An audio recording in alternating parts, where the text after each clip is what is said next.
Aujourd'hui, l'idée, c'est d'un peu rétablir le déséquilibre d'information des élèves qui sont issus de la diversité sociale, culturelle, géographique ou territoriale. Parce que quand on est enfant d'agriculteurs, quand on est issu de l'immigration, quand on a des parents ouvriers ou soignants, on ne sait pas ce que c'est que super-héros, polytechnique, comment on devient avocat, comment on fait des études de médecine, comment on devient chercheur, etc. Ça donne l'occasion aux collégiens et aux lycéens, de la 4e à la terminale, de bénéficier d'une rencontre qui va être extrêmement précieuse, parce qu'ils vont pouvoir poser des questions soit à des personnalités, soit à des personnes du monde économique et professionnel, qui incarnent un parcours de réussite, et ces personnes-là vont les écouter.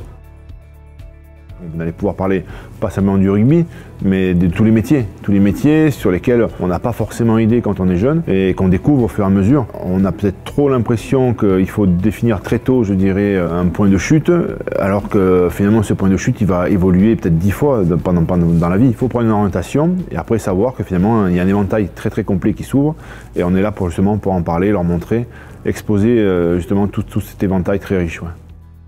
Je suis aujourd'hui dans le dispositif des entretiens d'excellence parce que pour moi c'est important, surtout dans cette période où tout est un peu bloqué, où les gens sont chez eux et notamment les jeunes, de reparler d'avenir, de redonner du sens à ce qu'ils sont en train d'investir, et je voudrais partager avec eux finalement ce que j'ai fait, comment j'en suis arrivée là et pourquoi c'est important de croire en ses rêves et de s'y accrocher.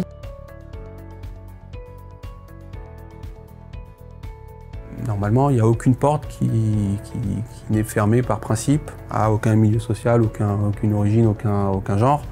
Et donc c'est important de ne pas se dire, bon non, moi je suis issu de tel milieu, j'habite dans telle région, je ne peux pas faire ci, ou je ne peux pas faire ça, ou j'ai pas la famille qui, ou ça c'est plutôt un métier de fille, ou ça c'est plutôt un métier de garçon. Avec du travail, c'est faisable et c'est possible, quoi.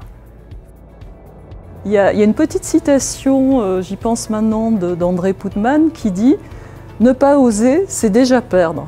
C'est exactement ça, c'est-à-dire il faut encourager l'ensemble des jeunes à quelques moments de leur parcours d'orientation à oser, parce que c'est comme ça qu'ils sont sûrs de se gagner un avenir. Voilà, ça j'y crois profondément.